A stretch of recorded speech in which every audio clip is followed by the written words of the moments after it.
तुमचं स्वागत आहे नवीन व्हिडिओमध्ये. तर आज आपण या व्हिडिओमध्ये व्हेरिएबल्स अँड डेटा टाइप्स हे आपण पाहणार आहोत. लास्ट व्हिडिओमध्ये आपण प्रिंट स्टेटमेंट काय आहे हे आपण समजून घेतला होता. प्रिंट स्टेटमेंटचा वापर कशा पद्धतीने करायचा आणि कुठे करायचा हे देखील आपण समजून घेतलं होतं. आता या व्हिडिओमध्ये आपण व्हेरिएबल्स काय असतात आणि पायथनमध्ये कोणते-कोणते डेटा टाइप्स आहेत हे आपण समजून घेणार आहोत. तर चला चलूया आपल्या व्हीएस कोडमध्ये आणि पाहूया व्हेरिएबल्स अँड डेटा टाइप्स. तर आता या ठिकाणी आतापर्यंत आपण अशा पद्धतीने कोड टाइप करत होतो. प्रिंट स्टेटमेंटमध्ये मी तुम्हाला सांगितलं होतं, की जर आपल्याला एखादा वर्ड टाइप करायचा असेल, तर आपण डबल इन्व्हर्टेड कॉमाचा वापर करणार आहोत आणि जर आपल्याला एखादा नंबर टाइप करायचा असेल, तर आपण नॉर्मली तो नंबर आपण टाइप करणार आहोत. तर अशा पद्धतीने आपण आतापर्यंत करत होतो. पण आता असं समजा, की तुम्हाला एक एक्सप्रेशन तुम्हाला सॉल्व्ह करायचं आहे, ठीक आहे. एक्सप्रेशन आहे 5+1 ठीक आहे. हे एक्सप्रेशन आहे. आता असं समजा, की हे जे एक्सप्रेशन आता 5+1 आहे, त्या त्यानंतर अजून एक तुम्हाला टाइप करायचं आहे 5+2 त्यानंतर अजून एक तुम्हाला टाइप करायचं आहे 5+3 त्यानंतर अजून एक टाइप करायचं आहे 5+4 इथे 3 अशा पद्धतीने तुम्हाला 5+10 पर्यंत तुम्हाला हे टाइप करायचं आहे, ठीक आहे.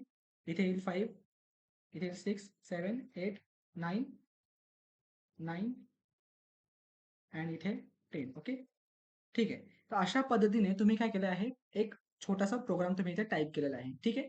आता मला सांगा तुम्ही हे प्रोग्राम आता आता तुम्हाला ठीक आहे, आपण 10 लाईनचा प्रोग्राम हा तुम्ही टाइप केलेला आहे. आता जर तुम्ही याला रन कराल, तर इथे एक आउटपुट येणार आहे. ठीक आहे. इथे तुम्ही पाहू शकता 6, 7, 8 हे एक्सप्रेशन सॉल्व्ह होईल आणि ह्याचा इथे आउटपुट आपल्याला येईल. ठीक आहे. यामध्ये काही नवीन नाहीये. ओके.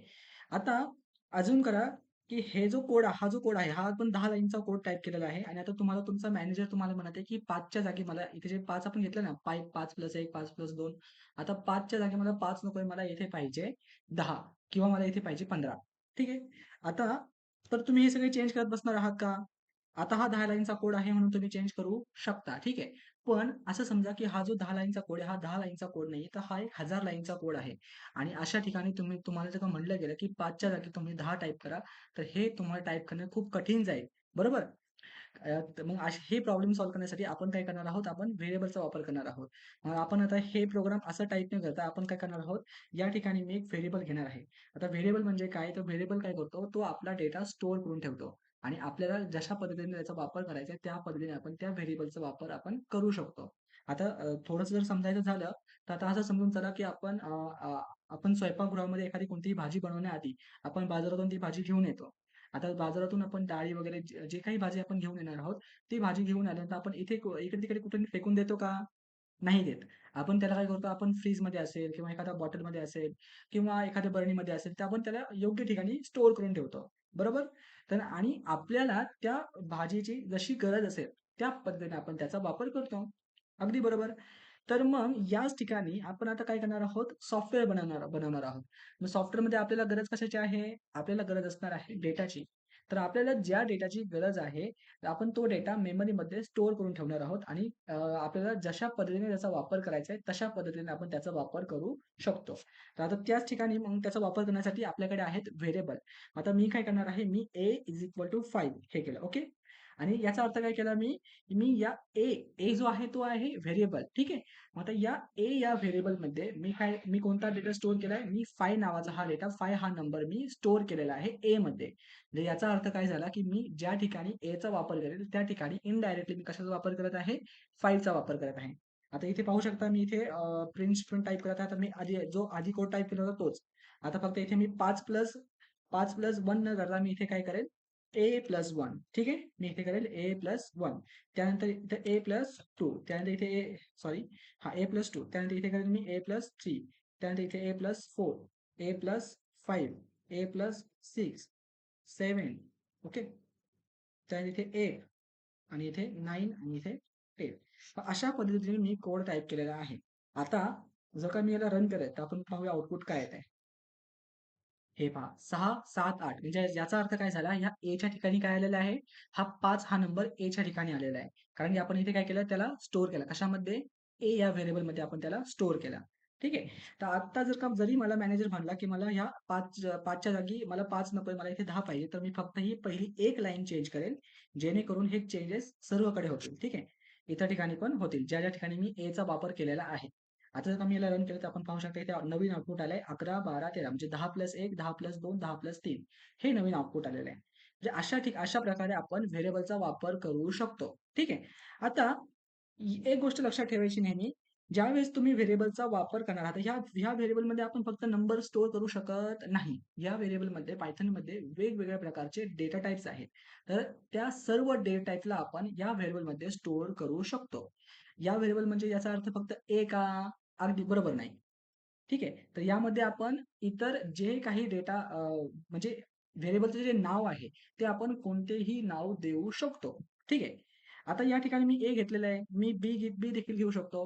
मी नंबर देखील घेऊ शकतो. मी एखादा फर्स्ट नंबर असेल ते देखील घेऊ शकतो. म्हणजे माझ्या पद्धतीने मला जे वाटत आहे, ते मी व्हेरिएबलचं नाव घेऊ शकतो. ठीक आहे. पण ही योग्य पद्धत नाहीये. ओके. आता योग्य पद्धत काय आहे? तर तुमचा जो डेटा तुम्ही त्या व्हेरिएबलमध्ये स्टोअर करणार आहे, त्या डेटाचा तुम्ही वापर काय म्हणून करणार आहात, बरोबर? आता जर एक छोटंसं उदाहरण द्यायचं झालं, तर आता मला 2 नंबरची ॲडिशन करायची आहे, ठीक आहे? 2 नंबरची ॲडिशन करायची तर मला 2 नंबर लागणार आहेत, ठीक आहे? तर मग मी कदाचित असंही करू शकतो. मी एक नंबर घेतला, ते ॲड केला, दुसरा नंबर घेतला. मी असंही करू शकतो. पण आता आपण व्हेरिएबल शिकलेलो आहोत. जर का मी तुम्हाला पुन्हा सांगितलं, की मला ते 2 नंबरमध्ये 5 नव्हता मला 10 घ्यायला पाहिजे होतं किंवा मला इथे 5 च्या ऐवजी मला इथे 7 पाहिजे होता. तर मग ते इथे तुम्ही परत चेंज करणार का? कदाचित तुम्ही इथे कराल, ठीक आहे. म्हणजे आपण अशा पद्धतीने देखील करू शकतो. पण आता आपण शिकलेलो आहोत व्हेरिएबल. आपल्याला व्हेरिएबलचा वापर करायचा आहे. तर आता मी काय करेल, मी ते हा एक नंबर घेतला. या एका नंबरमध्ये मी एक नंबर स्टोअर केला. त्यामध्ये 5 मी स्टोअर केला. त्यानंतर मी दुसरा एक व्हेरिएबल घेतला. त्या व्हेरिएबलमध्ये मी एक दुसरा नंबर स्टोअर केला. 9 हा स्टोअर केला. आता या दोघांची मला ॲडिशन करायची आहे. तर मी सिम्पली काय करेल, इथे प्रिंट स्टेटमेंट टाइप करेल. प्रिंट स्टेटमेंट टाइप केल्यानंतर आता मी तुम्हाला सांगितलेलं आहे. आता मला 5 आणि 9 ची ॲडिशन करायची आहे. 5 आणि 9 मी कशामध्ये स्टोअर केलाय? ए आणि बी मध्ये स्टोअर केलेलं आहे. तर साहजिक मी इथे काय करू शकतो? ए प्लस बी असंही करू शकतो. म्हणजे याचा अर्थ काय होईल? एच्या ठिकाणी काय येईल? 5 येईल आणि बीच्या ठिकाणी काय येईल? 9 येईल. आता जर का मी रन केलं, तर आउटपुट पाहू शकता आपलं इथे 14 हे आउटपुट आलेलं आहे. ठीक आहे. तर आता हे झालं ए आणि बी साठी.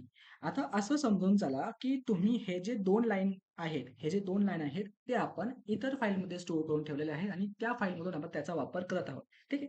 हे पण एक प्रोसेस आहे. हे आपण पुढच्या म्हणजे काही येणाऱ्या व्हिडिओमध्ये आपण पाहूया. ठीक आहे. असं समजून चला, की हे A = 5, B = 9 तुम्ही दुसऱ्या Pythonच्या फाईलमध्ये स्टोअर करून ठेवलेलं आहे आणि तुम्ही इथे वापर करताय. आता या नवीन फाईलमध्ये तुम्ही A आणि Bचा वापर करताय. तर तुम्हाला आता हे मी काढून टाकतो. आपण समजून चालूया, की हे आपण दुसऱ्या व्हिडिओमध्ये टाकलेलं आहे. आता मला सांगा तुम्हाला ए आणि बी समजतंय का? ए प्लस बी काय आहे नक्की? ए मध्ये कोणता डेटा स्टोअर केलेला आहे? बी मध्ये कोणता डेटा स्टोअर केलेला आहे? हे समजतंय का? साहजिकच नाही. यासाठी आपल्याला काय करायचं आहे, की आपण व्हेरिएबलचं नाव ज्यावेळेस डिसाईड करणार आहोत, तर त्यावेळेस व्हेरिएबलचं नाव हे डेटाशी अवलंबून पाहिजे. ओके. आता मी ह्यामध्ये नंबर स्टोअर केला आहे. तर मी इथे फर्स्ट नंबर असं म्हणू शकतो. जेणेकरून मला एक आयडिया मिळेल, की हा जो व्हेरिएबल आहे, या व्हेरिएबलमध्ये नंबर स्टोअर केलेला आहे. ठीक आहे. फर्स्ट नंबर मी असं म्हणू शकतो. बरोबर. ह्या 9 मी स्टोअर केलेला आहे. तर यामध्ये मी सेकंड नंबर म्हणू शकतो. सेकंड, सेकंड नंबर अशा ठिकाणी म्हणजे म्हणजे जे व्हेरिएबलचे जे नाव आहे, ते डेटाला अवलंबून पाहिजे, की तुम्ही याचा वापर काय म्हणून करणार आहात. बरोबर? कारण की आता एक छोटंसं जर का एक्झाम्पल घ्यायचं झालं, तर आपण सगळे कोण आहोत? We all are humans. आपण सगळे माणूस आहोत. बरोबर? तर आपण ज्यावेळेस एकमेकांना हाक मारतो, ज्यावेळेस एकमेकांना आवाज देतो, तर आपण माणूस म्हणून आवाज देतो का? ए माणूस इकडे, ए माणूस इकडे, तिकडे जा, असं म्हणून आवाज देतो का? आपल्याला आपल्या प्रत्येक व्यक्तीला काहीतरी एक नाव आहे. बरोबर? आपण त्याला त्या नावाने आवाज मारतो. त्या नावा त्या त्याचे हे नाव त्याचे ते वैशिष्ट्य आहे. बरोबर? त्या नावाने त्याला हाक मारली त्याला समजणार आहे. मग अशाच पद्धतीने आपण ज्यावेळेस व्हेरिएबलचं नाव डिसाईड करणार आहोत, ते नाव आपल्या डेटाशी संबंधित पाहिजे. ओके. आता या ठिकाणी मी फर्स्ट नंबर करेल आणि या दोघांची जर मी ॲडिशन केले, तर इथे 5 + 9 इथे येईलच. ओके. जर का मी रन केलं, इथे पाहू शकता आपण आउटपुट 14. ओके. तर अशा पद्धतीने आपल्याला व्हेरिएबलचा वापर करायचा आहे. ठीक आहे. आता ठीक आहे. आता हे झालं प्रिंट स्टेटमेंटशी संबंधित. आता ज्यावेळेस आपण व्हेरिएबलचं नाव डिसाईड करणार आहात, तर त्याचे काही रूल्स आहेत. आता आपण ते रूल्स पाहूया कोणते-कोणते आहेत. ठीक. तर या ठिकाणी तुम्ही पाहू शकता हे Pythonचे काही रूल्स आहेत. ठीक आहे. व्हेरिएबलचे काही रूल्स आहेत. आता Pythonमध्ये व्हेरिएबलला आपण आयडेंटिफायर देखील असं म्हणू शकता. ठीक आहे. आता हे पहिला जो रूल आहे ते आपण पाहू शकतो, की माय व्हॅर याचा अर्थ काय झाला, की आपण Pythonमध्ये ज्यावेळेस व्हेरिएबल आपण डिफाईन करणार आहोत, त्यावेळेस Pythonमध्ये व्हेरिएबलच्या मध्ये 2 म्हणजे एका व्हेरिएबलच्या मध्ये स्पेस नकोय. आता इथे पाहू शकता, की हा नम ठीक आहे, मी फक्त नम घेतो. ओके. आता नम नंतर इथे एनच्या नंतर मला इथे स्पेस नकोय. ओके. म्हणजे व्हेरिएबलमध्ये कुठेही स्पेस नकोय. अगदी स्टार्टिंगला पण नकोय आणि एंडिंगला देखील स्पेस हा नकोय. ठीक आहे. एंडिंगला ठीक आहे. एंडिंगला स्पेस असला तरी काही हरकत नाही, कारण की आपण इज इक्वल टूचा वापर करतोय, तर ते कव्हर होऊन जाईल. पण स्टार्टिंगला आणि मिडलला किंवा मध्ये कुठेही हा स्पेस नकोय. तर एरर थ्रो करेल. आपण इथे पाहू शकता, जर मी इथे स्पेस दिला तिथे एरर येणार आहे. एक रेड लाईन आपल्या इथे खाली येते. जरी मी ह्याला रन केला, आता मी इथे हे देतो नम एन यू एल. ठीक आहे. कारण की आपण इथे वर हे डिफाईन केलं ना स्पेस देऊन. आता जर मी ह्याला रन केलं, इथे पाहू शकता आउटपुट आपल्याला एरर येणार आहे. ठीक आहे. Invalid syntax. ओके. मग अशा प्रकारे तुम्हाला इथे स्पेस व्हेरिएबलमध्ये स्पेस नको आहे. ठीक आहे. जरी तुम्हाला स्पेसचा वापर करायचा तर स्पेसच्या ठिकाणी तुम्ही अंडरस्कोरचा वापर करू शकता. ठीक आहे. जसं मी इथे केलं होतं फर्स्ट नम. ओके. अशा प्रकारे तुम्ही व्हेरिएबल डिफाईन करू शकता. ठीक आहे. हा झाला फर्स्ट नम. ठीक आहे. ओके. हा झाला पहिला रूल. त्यानंतर दुसरा रूल आहे Pythonमध्ये कोणत्याही आता तुम्ही ज्यावेळेस स्टार्ट करणार आहात. आता स्टार्ट म्हणजे काय, की ज्यावेळेस तुम्ही पहिला लेटर व्हेरिएबलसाठी टाइप करणार आहात, तर तो नंबर नकोय. स्टार्टिंगला नंबर नकोय. ठीक आहे. नंबर जो आहे तुम्ही तुम्ही मिडलमध्ये घेऊ शकता किंवा कुठेही घेऊ शकता. म्हणजे मध्ये कुठेही टाइप करू शकता, पण स्टार्टिंगला नकोय. एंडिंगला नंबर चालेल, पण स्टार्टिंगला नंबर नकोय. ठीक आहे. स्टार्टिंग तुम्ही अंडरस्कोरने करू शकता. स्टार्टिंग जी आहे ती अंडरस्कोरने करू शकता. ठीक आहे. त्यानंतर अजून टाइप आहेत काही हां, एक महत्त्वाचा टाइप आहे, की Pythonमध्ये जे व्हेरिएबल्स आहेत, ते आहेत केस सेन्सिटिव्ह. आता केस सेन्सिटिव्हचा अर्थ काय इथे क्लिअर लिहिलेलं आहे, अप्पर केस एंड लोअर केस लेटर्स आर डिफरंट. याचा अर्थ काय झाला, की आता मी 2 व्हेरिएबल घेतो. मी हा a इज इक्वल टू 5 हा घेतलेला आहे. मी इथे प्रिंट टाइप केला. ठीक आहे. मी इथे प्रिंट टाइप केला a. ओके. त्यानंतर मी परत इथे a इज इक्वल टू मी 10 इथे टाइप केलेला आहे आणि इथे a इज इक्वल टू मी इथे टाइप केलेला आहे 20. ओके. मी इथे ठीक आहे 5च ठीक आहे. ओके. मी इथे 20 आहे. मी इथे करतो प्रिंट. मी इथे करत आहे ए आणि मी इथे करत आहे प्रिंट इज इक्वल टू ए. ठीक आहे. मी असे काही कोड मी इथे टाइप केलेला आहे. आता जर का तुम्ही पाहाल, तर याचं जे आउटपुट जर का मी रन केलंय, तर रन केल्यानंतर इथे आउटपुट पहा 5, 10, 20 हे आउटपुट आलेलं आहे. कारण की हे पहा इथे ए मी पहिल्या लाईनमध्ये काय केलं, ए हा एक व्हेरिएबल घेतला. या व्हेरिएबलमध्ये मी 5 हा स्टोअर करून ठेवला आणि दुसऱ्या लाईनला मध्ये प्रिंट ए केला. इथे प्रिंट ए झाला. 5 इथे प्रिंट झाला. ओके. त्यानंतर मी काय केलं, हा जो ए हा जो वरचा ए ना तोच ए आहे. त्या ए मध्ये आधी काय होता 5 होता. त्या एला बाहेर काढला, 5 ला बाहेर काढला आणि त्या ठिकाणी काय टाकला मी 10 हा स्टोअर केला. म्हणजे ए मध्ये आता नवीन नवीन व्हॅल्यू काय स्टोअर आहे माझी 10 ही नवीन व्हॅल्यू ए मध्ये स्टोअर आहे. आणि इथे नवीन ए घेतला. ठीक आहे. हा ए हा पण एच आहे, पण हा अप्पर केसमध्ये आहे आणि हा जो ए आहे तो लोअर केसमध्ये आहे. म्हणजे हे आणि हे दोन्ही डिफरंट आहे. आता ह्या ए मध्ये चेंज केला तर या म्हणजे इथे जर मी चेंज केला तर तो या ए मध्ये फरक पडला. इथे पाहू शकता याचा आउटपुट जे आहे प्रिंट एचे जे आउटपुट आहे या लाईनचे जे आउटपुट आहे ते 10 न येता 5 न येता 10 आलेला आहे. कारण की ती व्हॅल्यू चेंज झालेली आहे. बरोबर? पण इथे पाहू शकता की आता जर का मी ह्याला जरी चेंज केलं इथे पाहू शकता की इथे जी व्हॅल्यू आहे ती 20 आलेली आहे. पण ती जी 20 व्हॅल्यू आहे ती ह्या ए ची व्हॅल्यू नाही आहे. कारण की जर का मी इथे ए ला जरी प्रिंट केलं, यानंतर जर मी ए ला प्रिंट जरी केलं किंवा इथे जर अपडेट केलं, याच्यानंतर जरी अपडेट केलं, तरी आपण पाहू शकता. ओके. तरी आपण पाहू सेम आउटपुट येणार आहे. ठीक आहे. इथे पाहू शकता ह्या 5 आहे 5 हा जो 5 आहे तो ए मध्ये स्टोअर केलेला आहे. दुसऱ्या लाईनमध्ये त्याला प्रिंट केला आहे. बरोबर? म्हणजे तो या एच्या ठिकाणी काय आलेला आहे? हा 5 हा व्हेरिएबल 5 हा डेटा इथे आलेला आहे. त्यानंतर नवीन ए घेतला. हा जो ए आहे तो अप्पर केस आहे. हा ए आणि हा ए दोन्ही डिफरंट आहेत. ह्या अप्पर केसच्या ए मध्ये मी 20 हा डेटा स्टोअर केला आणि लाईन नंबर 4 मध्ये त्याला मी प्रिंट केला. इथे पाहू शकता हा 20 इथे प्रिंट झालेला आहे. त्यानंतर हा ए घेतला म्हणजे जो जुना ए होता लोअर केसचा ए. ह्या लोअर केसच्या ए मध्ये आधी जो डेटा होता तो होता 5. मग आता मी काय स्टोअर केलाय 10 म्हणजे 5 हा माझा निघून गेला. 5च्या जागी काय आलेला आहे आता 10 हा डेटा तिथे आलेला आहे. आता ज्यावेळेस मी प्रिंट ए करेल इथे काय होणार आहे 10 येणार आहे. म्हणजे हे एक छोटंसं डेमॉन्स्ट्रेशन झालं. कारण की इथे पाहू शकता मी ए ला चेंज करत आहे.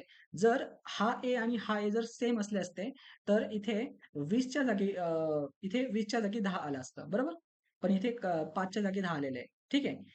आणि इथे हा जो ए त्याचा एक सेपरेट आउटपुट आलेला आहे. ओके. मला आशा हे समजलं असेल. जरी नसेल समजलं तर आपण पुढे केस सेन्सिटिव्ह पाहणारच आहोत. ठीक आहे.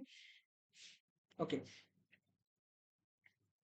त्यानंतर अ, अजून एक जर सांगायचं झालं, की Pythonमध्ये ज्यावेळेस आपण व्हेरिएबलचं नाव हे डिफाईन करणार आहोत. आता केस सेन्सिटिव्हमध्ये फक्त मी अप्पर केस आणि लोअर केस सांगितलं. याचा अर्थ असाच नाही, की नम इज इक्वल टू 5, नम इज इक्वल टू 10.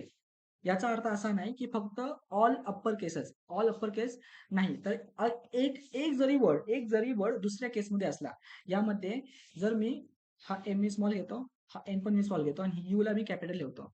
यामध्ये एक जरी वर्ड हा दुसऱ्या केसमध्ये असला, तर तो हे आणि हे दोन्ही व्हेरिएबल हे डिफरंट आहेत. हे वेगवेगळे आहेत. ओके. ठीक आहे. आता त्यानंतर दुसरा एक पॉइंट आहे, की ज्यावेळेस तुम्ही व्हेरिएबलचं नाव हे डिफाईन करणार आहात, त्यावेळेस ते कीवर्ड तुम्ही घेऊ शकत नाही. Pythonमध्ये काही कीवर्ड्स आहेत. आता कीवर्डचा अर्थ काय, की Pythonने काही असे वर्ड्स आहेत. आता फॉर एक्झाम्पल प्रिंट हा एक वर्ड आहे. आतापर्यंत आपण प्रिंट ही मेथड पाहत होतो. आता प्रिंट हा जो शब्द आहे, हा Pythonने ऑलरेडी वापर केलेला आहे. कशासाठी वापर केलेला आहे? प्रिंट या मेथडसाठी. बरोबर? या मेथडसाठी ह्यानी Pythonने प्रिंट या शब्दाचा वापर ऑलरेडी केलेला आहे. तर आपण हा शब्द आपल्या व्हेरिएबल म्हणून वापर करू शकत नाही. मी असं करू शकत नाही. प्रिंट इज इक्वल टू 5 आणि प्रिंट. मी अशा पद्धतीने याचा वापर करू शकत नाही. जर ह्याला मी रन केल्यावर आपण पाहू शकता इथे मला एरर येणार आहे. ठीक आहे? इथे एरर येईल. तर याच ठिकाणी प्रिंटच्या ऐवजी जर का मी इथे ए घेतला, ठीक आहे. इथे ए घेतला आणि इथे पण जर का मी ए घेतला, ओके. या 2 ठिकाणी ए घेतला आणि जर का ह्याला मी रन केलं, इथे पाहू शकता ह्याचा आउटपुट येईल. इथे आलं आउटपुट 5. ठीक आहे. मला आशा आहे व्हेरिएबल तुम्हाला चांगल्या पद्धतीने समजलं असेल. व्हेरिएबलचा वापर कसा करायचा, कुठे करायचा हे पण तुम्हाला समजलं असेल. पुढच्या व्हिडिओमध्ये आपण पाहणार आहोत डेटा टाइप्स काय असतात आणि काही प्रॉब्लेम्स आपण सॉल्व्ह करायला घेणार आहोत. ठीक आहे.